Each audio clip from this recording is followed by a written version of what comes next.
श्री रुद्र संहिता कुमारखंड। कुमार कार्तिकेय का अभिषेक। ब्रह्मा जी बोले, जब कार्तिकेय अपनी माताओं कृतिकाओं से आज्ञा लेकर भगवान शिव के पास जाने के लिए वहां से निकले तो द्वार पर देवताओं के शिल्पी विश्वकर्मा द्वारा बनाया गया सुंदर रथ उनकी प्रतीक्षा कर रहा था। वह रथ दिव्य था और द्रुत गति में चलने वाला था। उस रथ को उनकी माता पार्वती ने उनके लिए भेजा था। उनके पार्षद उस रथ के पास खड़े हुए थे। कार्तिकेय दुखी मन से उस रथ पर चढ़ने लगे। तभी उनकी माताएं दौड़कर रोते हुए उनसे लिपट गईं और कहने लगी कि पुत्र, हम तुम्हारे बिना क्या करें। पुत्र, हम तुमसे बहुत प्यार करती हैं। तुम्हारे बिना यहाँ रहना हमारे लिए संभव नहीं है। तुम शीघ्र ही वापस लौट आना। यह कहकर उन्होंने कार्तिकेय को हृदय से लगा लिया और भारी मन से कार्तिकेय को रोते रोते जाने की आज्ञा दी। तब कार्तिकेय ने कृतिकाओं को अध्यात्म ज्ञान प्रदान किया। तत्पश्चात कार्तिकेय उन दिव्य मनोहर रथ पर बैठ गए और वह उन्हें ले उड़ा। आकाशीय मार्ग से तीव्र गति में चलता हुआ वह रथ कैलाश पर्वत पर आकर रुका। तब शिवगणों ने भगवान शिव और माता पार्वती के पास जाकर कार्तिकेय के आगमन की शुभ सूचना उन्हें दी। उनके आगमन के बारे में सुनकर भगवान शिव और देवी पार्वती बहुत प्रसन्न हुए। तत्पश्चात भगवान शिव मुझे, विष्णु जी, देवी पार्वती और अन्य देवताओं को साथ लेकर उस स्थान पर पहुँचे जहाँ कार्तिकेय का रथ रुका हुआ था।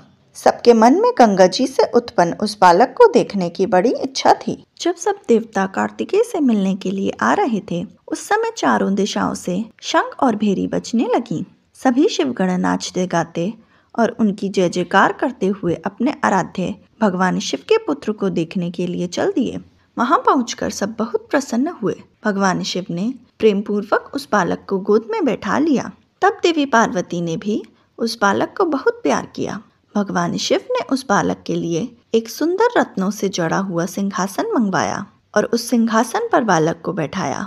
तत्पश्चात भगवान शिव ने सब तीर्थ स्थानों से मंगाए गए जल को वेद मंत्रों से पवित्र करके उससे बालक को स्नान कराया। 6 कृतिकाओं द्वारा पोषित होने के कारण उस दिव्य बालक को कार्तिकेय के नाम से जाना गया।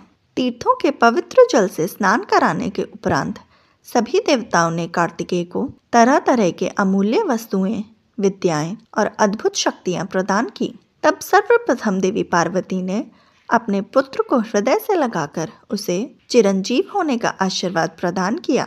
माता लक्ष्मी ने दिव्य मनोहर हार उस बालक को पहनाया तो देवी सावित्री ने सारी सिद्धि विधाएं उन्हें प्रदान की। फिर श्री हरि विष्णु ने रत्नों से निर्मित किरीट, मुकुट, बाजूबंद, वैजंती माला और अपना सुदर्शन चक्र उन्हें प्रदान किया। भगवान शिव ने प्रसन्नता पूर्वक अपने पुत्र कार्तिकेय को शूल, पिनाक, फरसा, शक्ति, पाशुपास्त्र, बाण, संहारस्त्र आदि परम दिव्य वस्तुएं प्रदान की। फिर मुझ ब्रह्मा जी ने यज्ञोपवीत, वेद माता गायत्री ने कमंडल, ब्रह्मास्त्र तथा शत्रुओं को नाश करने वाली विद्या प्रदान की। देवराज इंद्र ने अपना वाहन ऐरावत हाथी और वज्र प्रदान किया। वायुदेव वरुण ने श्वेत छत्र और रत्नों की मालाएं प्रदान की। सूर्यदेव ने मन की तरह तीव्र गति से चलने वाला द्रुतगामी रथ और शरीर की रक्षा करने वाला कवच भी प्रदान किया।